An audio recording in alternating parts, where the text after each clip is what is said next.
প্রিয় ছাত্রছাত্রী, আসসালামু আলাইকুম। আশা করি তোমরা ভালো আছো। আমিও আলহামদুলিল্লাহ ভালো আছি। তোমাদের জন্য আমি দোয়া করি তোমরা ভালো থাকো, তোমরাও আমার জন্য দোয়া করো আমিও যেন ভালো থাকি।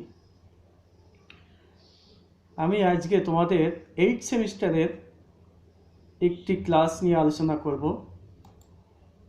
শুরুতেই আমি তোমাদের ওয়েলকাম জানাচ্ছি।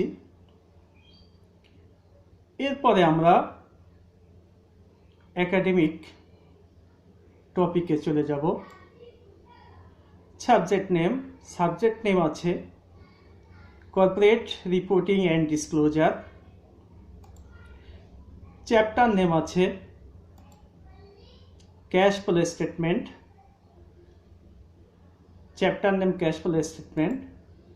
টপিক নেম হচ্ছে ইনডাইরেক্ট মেথড। শুরুতে আমরা বলি what is cash flow statement.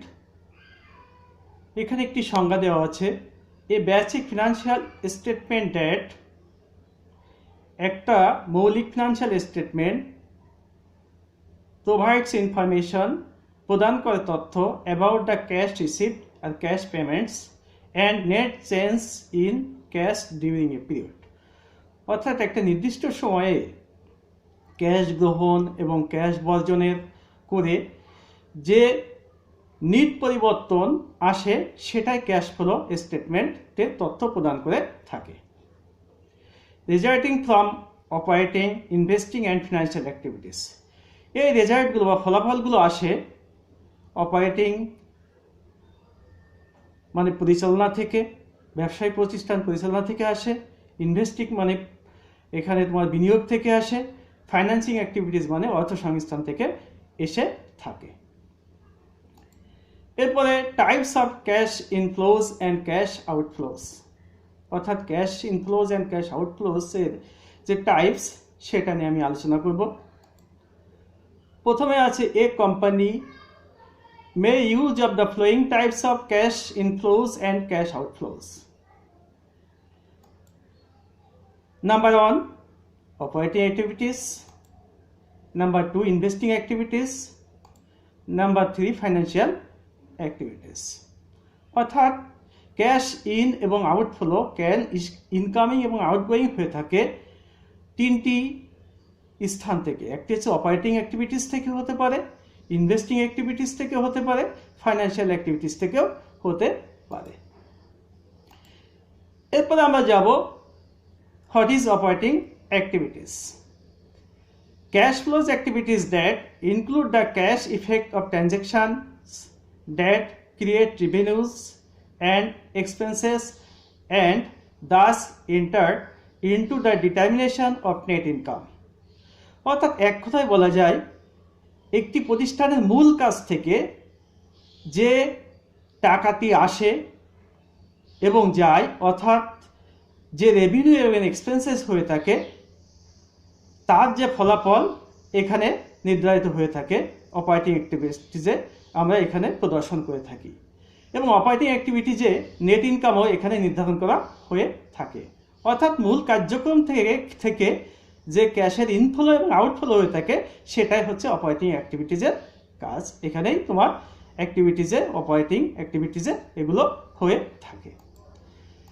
এরপরে আমরা যাব investing activities. Cash flows activities that includes, অর্থাৎ ইনভেস্টমেন্ট অ্যাক্টিভিটিজে দুইটি বিষয় আছে। একটি হচ্ছে purchasing and disposing of investments and property, plant and equipment using cash.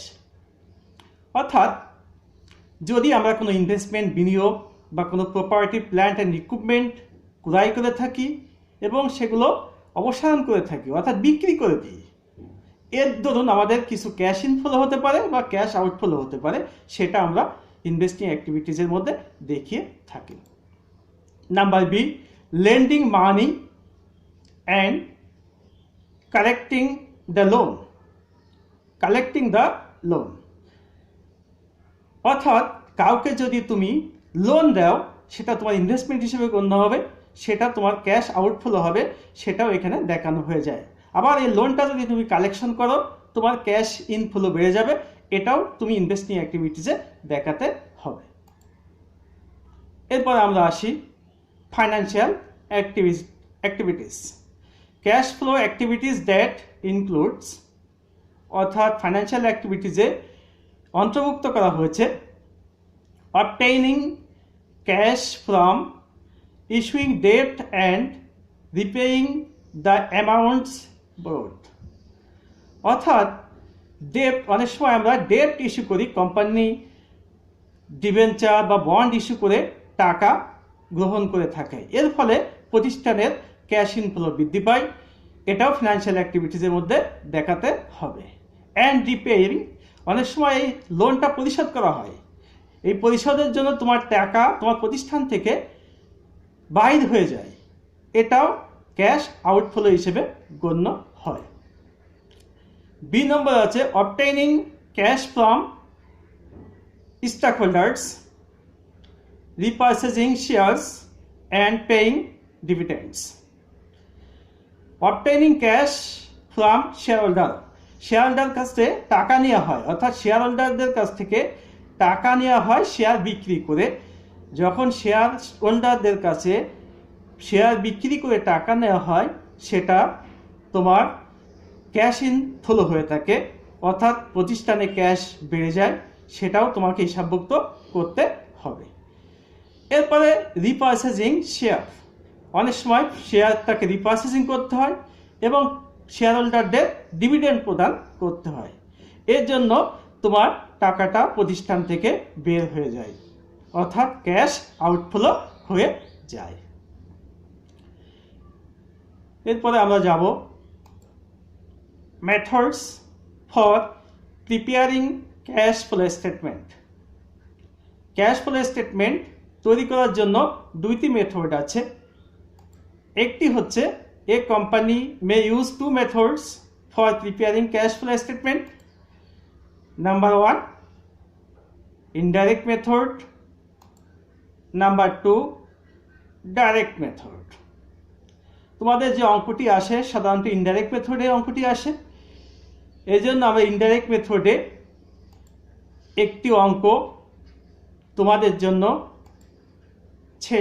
একটি ফরম্যাট তোমাদের জন্য আমি সেট করেছি। Format for preparing cash flow statement indirect মেথডে তোমাদের একটি আমি ফরম্যাট দিয়েছি। এই ফরম্যাটটা যদি তোমরা মনে রাখতে পারো তাহলে ক্যাশ ফ্লো নিয়ে তোমাদের কোনো সমস্যা হবে না। এর নম্বরে আছে cash flows from operating activities.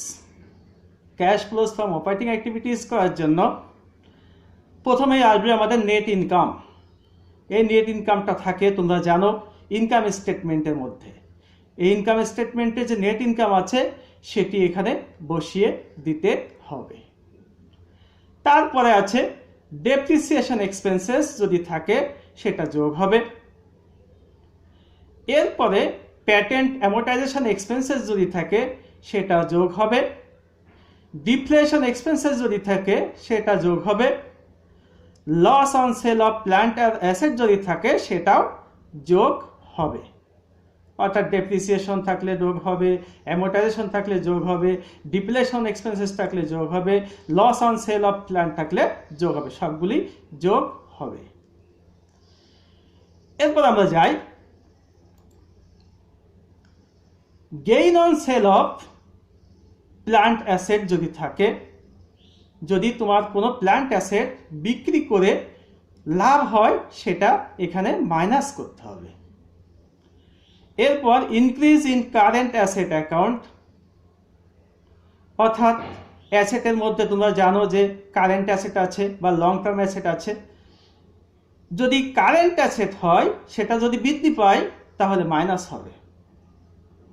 Decrease in current asset যদি হয় সেক্ষেত্রে যোগ হবে। এরপর ইনক্রিজ ইন কারেন্ট লায়াবিলিটি যদি হয়, কারেন্ট লায়াবিলিটি বলতে বোঝায় যে লায়াবিলিটিটা তোমাকে 1 বছরের মধ্যে পরিশোধ করতে হবে, তাকে কারেন্ট লায়াবিলিটি বলে। এরকম লায়াবিলিটি যদি থাকে তাহলে সেটা যোগ হবে। সেটা যদি বৃদ্ধি পায়, কারেন্ট লায়াবিলিটি যদি ইনক্রিজ হয় তাহলে সেটা যোগ হবে। কারেন্ট লায়াবিলিটি যদি ডিক্রিজ হয় তাহলে সেটা মাইনাস হবে।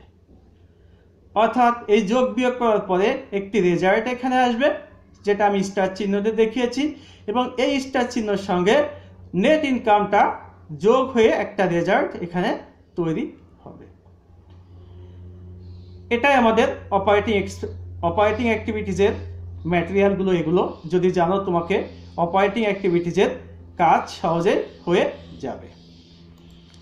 এরপরে আমরা যাব cash flows from investing activities. Cash flows from investing অ্যাক্টিভিটিজে আমরা যাই, যদি দেখি cash inflows from sale of property, plant and equipment যদি থাকে, অর্থাৎ ক্যাশ ইনফ্লো, তোমাকে মনে রাখতে হবে যে ইনভেস্টিং অ্যাক্টিভিটিসে যদি, সহজ কথায় ইনভেস্টিং অ্যাক্টিভিটিসে যদি ক্যাশ ইনফ্লো হয় তাহলে যোগ হবে, আর ক্যাশ আউটফ্লো হলে মাইনাস হবে। তাহলে ক্যাশ ইনফ্লো কী কী কারণে হতে পারে? এখানে দেওয়া আছে from sale of property, plant and equipment থাকলে যোগ হবে। অর্থাৎ আমি যদি কোনো প্রপার্টি, প্ল্যান্ট এবং ইকুইপমেন্ট বিক্রি করি, তোমার কাছে নগদ টাকা আসবে, এর জন্য এখানে যোগ হবে। From sale of investments in debt or equity securities of other entities, অন্য কোনো কোম্পানির শেয়ার যদি তুমি সেল করে দাও, আগে কেনা ছিল এখন সেল করে দিচ্ছ, এটা যদি হয় তোমার নগদ টাকা চলে আসবে, মানে ক্যাশ ইনফ্লো হবে, এই জন্য এখানে যোগ হবে। From collection of principal or loans to other entities, যদি কারো কাছ থেকে তুমি লোন নিয়ে থাকো, সে লোনের টাকাটা যদি, মূল টাকাটা যদি পরিশোধ করো, সেক্ষেত্রে from collection of principal or loans, তুমি কাউকে লোন দিলে, যদি লোনের টাকাটা, লোন দিয়ে, এটা তোমার ইনভেস্টমেন্ট, এই লোনের টাকা যদি দিয়ে থাকো, সেখান থেকে যদি তুমি কিছু কালেকশন করো, সেই টাকাটা প্রিন্সিপাল অ্যামাউন্ট যদি কালেকশন করো, তাহলে তোমার এখানে যোগ হবে। এটুকু তোমাকে মনে রাখতে হবে। তাহলে এই কয়টা আইটেম দ্বারা, তিনটা আইটেম দ্বারা তোমার ক্যাশ ইনফ্লো হয়ে থাকে। এরপর আমরা যাই ক্যাশ আউটফ্লো কিভাবে হয়, সেটি তোমাদের দেখিয়েছি।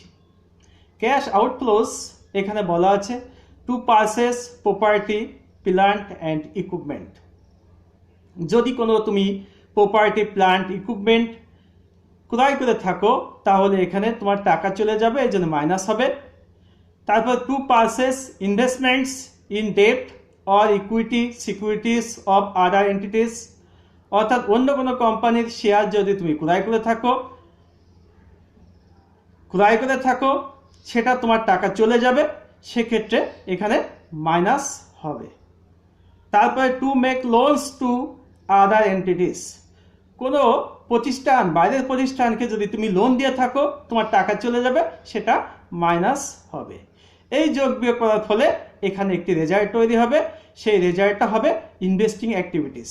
এটা যদি পজিটিভ হয় তাহলে প্রোভাইডেড ক্যাশ ইনফ্লো, আর যদি ইউজড মাইনাস হয় তাহলে ইউজড দেখাতে হবে যে এই ক্যাশটা ইউজড হয়েছে। এরপরে আমরা যাব cash flows from financing activities. Financing অ্যাক্টিভিটিসে একই অবস্থা, যদি তোমার ক্যাশ ইনফ্লো হয় যোগ হবে, আর ক্যাশ আউটফ্লো হলে মাইনাস করতে হবে। প্রথমে আছে cash inflows from sale of common stock, অর্থাৎ তুমি যদি কোনো কমন স্টক তোমার কেনা ছিল আগে, এটা যদি, বা তুমি এখনই কমন স্টক ইস্যু করছো, এটা তুমি সেল করছো, যাই হোক তোমার টাকা আসবে, এই জন্য এখানে যোগ হয়ে যাবে। From issuance of long term debt, bond and notes, অনেক সময় long term debt or bond issue করা হয়ে থাকে, এক্ষেত্রেও তোমার টাকা আসবে, অর্থাৎ ডিবেঞ্চার বা বন্ড ইস্যু করে তুমি টাকা পাচ্ছ, সেক্ষেত্রে যোগ হয়ে যাবে, অর্থাৎ তোমার কাছে টাকাটি আসবে, এর জন্য এখানে প্লাস চিহ্ন দেখাতে হবে বা যোগ করতে হবে। এরপরে আমরা যাব ক্যাশ আউটফ্লো কি কি আইটেম দেওয়া হয়ে থাকে সেটি দেখব। এখানে দেওয়া আছে to stock holders as dividend. যদি কোনো স্টক হোল্ডারদের তুমি ডিভিডেন্ড পরিশোধ করো, সেক্ষেত্রে তোমার প্রতিষ্ঠানের টাকা বের হয়ে যাবে, এই জন্য এখানে মাইনাস হবে। Recurring capital